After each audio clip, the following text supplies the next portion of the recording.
টাকা পাঠাইলাম 60 লাখ, এখনো দোতলা কমপ্লিট হয় নাই।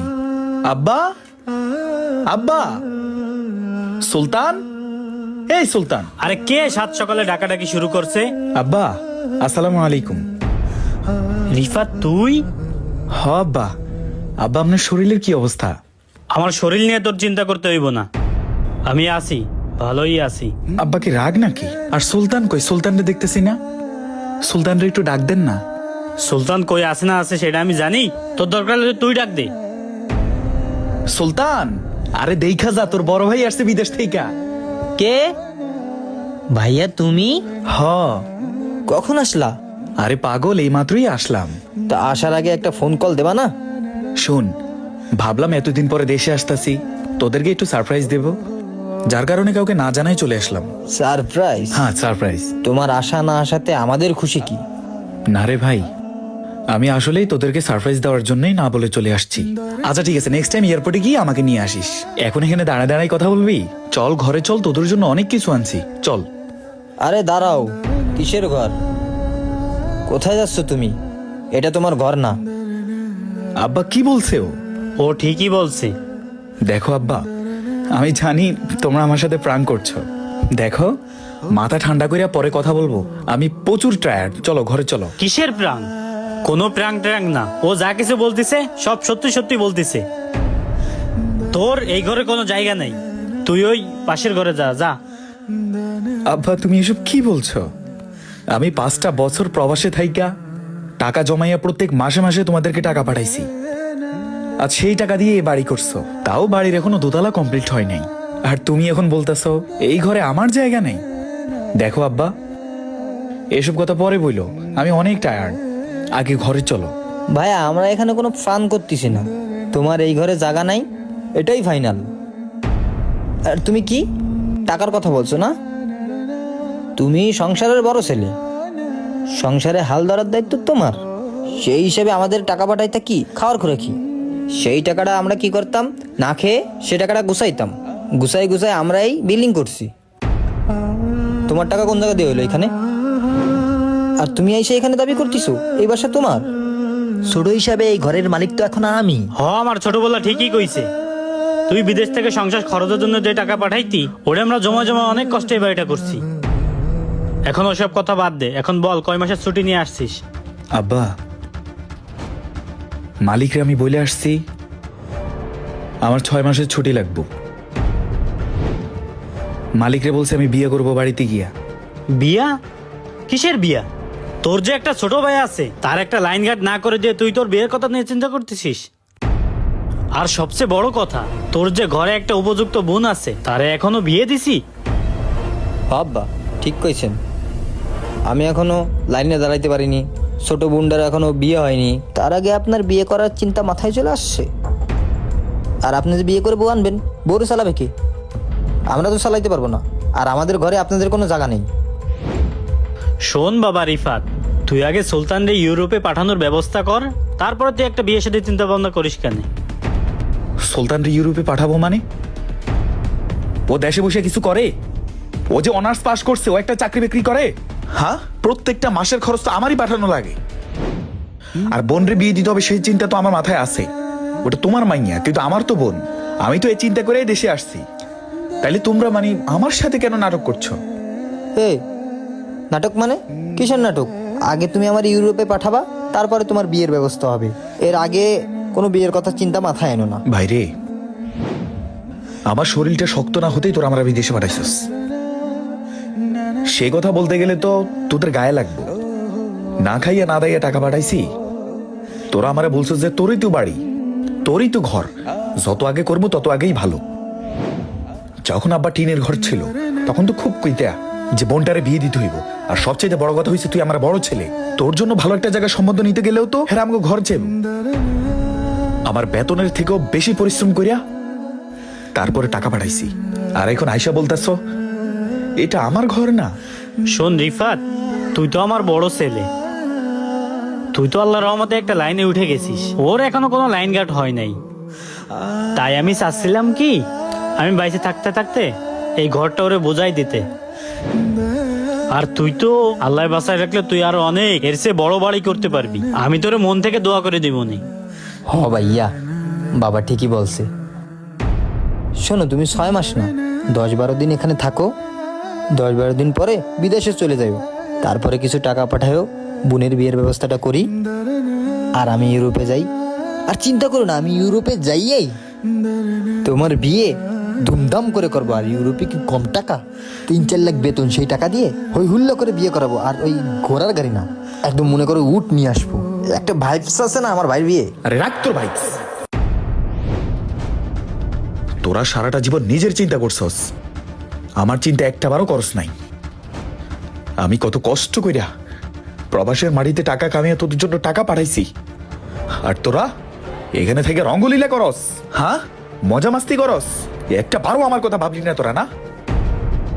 আব্বা, আমার ঘেন্না লাগে তোমার কথাগুলো বলতে। ঘৃণা করা লাগবে না, তুমি যাও গা। না, আমি চলে যাব। আমি 10 দিন না, আমি আজকে চলে যাব। তবে যাওয়ার আগে শুধু একটা কথা বলতে চাই। প্রবাস কি মনে করছো? খুব সুখের জায়গা না? ওখানে ট্রাভেলিং করতে যায় মানুষ, আরামাইশ করতে যায়। তোমরা যেরকম রাত 12টায় ঘুমাও আর পরদিন দুপুর 12টায় ঘুম থেকে উঠো, ওখানেও তো এরকম চলে, অনেক মজা। একটা বার প্রবাসে গিয়ে দেখো, আরে একটা বার প্রবাসে গিয়ে দেখ প্রবাসের মানুষ কত কষ্ট করে। আরে তোদের মতো মানুষের জন্য ওরা দিনকে দিন বলে না, রাতকে রাত বলে না। আর তোরা দেশের মধ্যে থেকে মজা লস না? আরে আব্বা, আমি যখন 2 মাস টাকা পাঠাতে পারিনি, তোমার ছেলে আমার সাথে কথা বলে নাই। তোমার মাইয়া আমার কাছে একটা আইফোন চাইছে, আমি ওরে বললাম তোরে ভালো জায়গায় বিয়ে দিব, তোর হাজবেন্ড তোকে ফোন দিবে। বলতেছে তুমি কিসের ভাই, একটা ফোন দিতে পারো না? এই যে আমার ভাইটা একটা বাইক চাইছে আমার কাছে, আমি রাইট টাইমে দিতে পারিনি বলে ও আমার সাথে কথা বলে নাই। আর তুমি পূর্বের জমিন কেনার জন্য আমার ফোনের উপরে ফোন, যখনই আমি টাকা দিয়ে ফেলছি তখন আর তোমার ফোনের কোনো খবর নাই।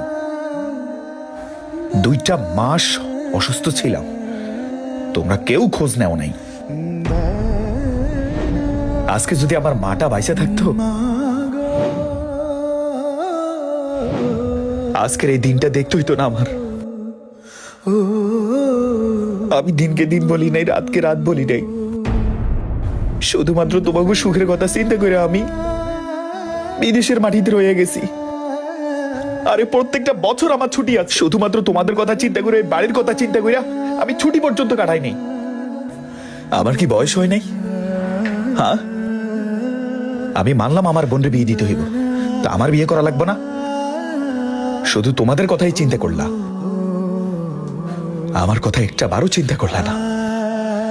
শুধু তুমি না, আমি বহু মানুষ দেখছি, আমার নিজের রুমমেটরে আমি দেখছি, ও টাকা পাঠালেই বাড়ি থেকে ফোন আসে, যদি টাকা পাঠায় না আর কোনো ফোন নাই।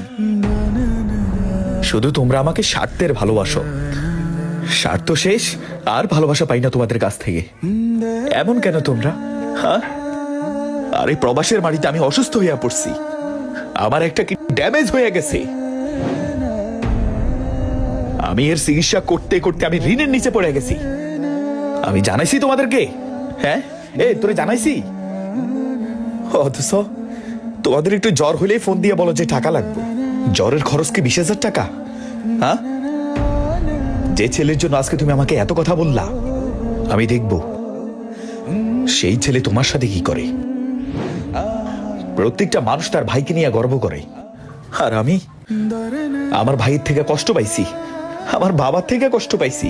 প্রত্যেকটা ছেলে তার বাবাকে নিয়ে অনেক প্রশংসা করে, পোস্ট করে, তার গার্ডিয়ান, তার অভিভাবক, বাপ মায়ের পায়ের নিচে জান্নাত। আর আমি বাড়িতে এসে খালি হাতে ফিরে যাচ্ছি কেন? হ্যাঁ, তোমাদের কাছে কি আমার একটু মূল্য নাই? এ প্রবাসীরা কি মানুষ না? শুনো, বেশি কথা বাড়াবো না, আমার এই বাড়ি দরকার নেই। আল্লাহ যদি আমার নসিবে রাখে, বলছিলেন আমি আরো বড় বাড়ি বানাবো, আমি পারবো। এই চামড়াটা আমি কালো বানিয়ে ফেলছি প্রবাসে থাকতে থাকতে। ভালো থেকো তোমরা, গেলাম। ও, তোর জন্য ফোন চাইছিলি না? এগুলো তো তোমাদের জন্য আনছি, রাখো রাখো। রাখো এগুলা, তোমাদের জন্য এগুলো আনছি। রাগ করিস না। এই কথা বলবি না, রাখ এখানে, যা আছে রাখ। তোর ফোন চাইছিস না, এটার ভিতরে আইফোন আছে, তোমার জন্য লোশন আছে, নামাজের কাপড় আছে, লাইট আছে, ছোট বোনের মেকআপ আছে, ও ক্যাম্পাসে চাইছিল না, ওটাও আনছি। রাখো। আব্বা ও চলে যাইতেছে, ওরা তাড়াতাড়ি ডাক দাও। ও চলে গেলে কিন্তু মাসে মাসে টাকা পাবা না আর। তুই ডাক দে। আমি ডাক দিলে আমার পিঠে বায়ানি, তুমি ডাক দাও। হে রিফাত, রাগ করিস কেন তো? এদিকে আয়, শোন, আব্বার কাছে আয়। শোন, তুই আমার সন্তান, ও আমার সন্তান, তো রাগ করিস কেন? তুই আমার বড় ছেলে। তুই যেদিন করে দুনিয়ায় আইছিস আমি কত খুশি হয়েছি। আজ তোর মায়ের কথা খুব মনে পড়ে। তুই কি সত্যিই চলে যাবি? কি রে সেন কোনটা? তোমরা অনেক নাটক জানো। বাবা অনেক ভার। আমি যদি চলে যাই তাহলে তার টাকা পাঠাবো না, আর টাকা যদি না পাঠাই তাহলে তোমরা বিপদে পড়ে যাবে। এই জন্য এত দরদ দেখাচ্ছ? দরকার নেই, যা পাঠাইছি পাঠাইছি। 60 লক্ষ টাকার বাড়ি পর্যন্ত দিয়া ফেলছি। আর কি চাও? হ্যাঁ, নিজেরে বিলাই দিব আমি, নিজেরে শেষ করে দিই, তোমরা আমার কবর দেবে ঘরের মধ্যে। ভালো থেকো। ভাইয়া ভাইয়া, এটা লক বলে যাও। এই বেয়াদব। আমাদের সমাজে কিছু কিছু মানুষ এখন প্রবাসীদেরকে মানুষ মনে করে না। তারা প্রবাসীদেরকে টাকার মেশিন ছাড়া আর কিচ্ছুই ভাবে না। আর স্বার্থ শেষ হয়ে গেলে বাবা ছেলেকে ছেলে মনে করে না, ভাই ভাইকে ভাই মনে করে না। আর বেচারা প্রবাসী নিজের পরিবারের কথা চিন্তা করে নিজের তিল তিল করে শেষ করে দিছে প্রবাসী। এই 4 দিন রাতকে তোয়াক্কা না করে কাজ করেই যাচ্ছে শুধুমাত্র পরিবারকে ভালো রাখার জন্য। আপনার সন্তান প্রবাসী বলে আপনার স্বপ্ন পূরণ হচ্ছে, আপনার বিল্ডিং উঠছে। প্রবাসীরা তার পরিবারের কাছে কিচ্ছু চায় না, শুধু ভালোবাসাটুকু চায়। প্রবাসীদের ভালোবাসুন।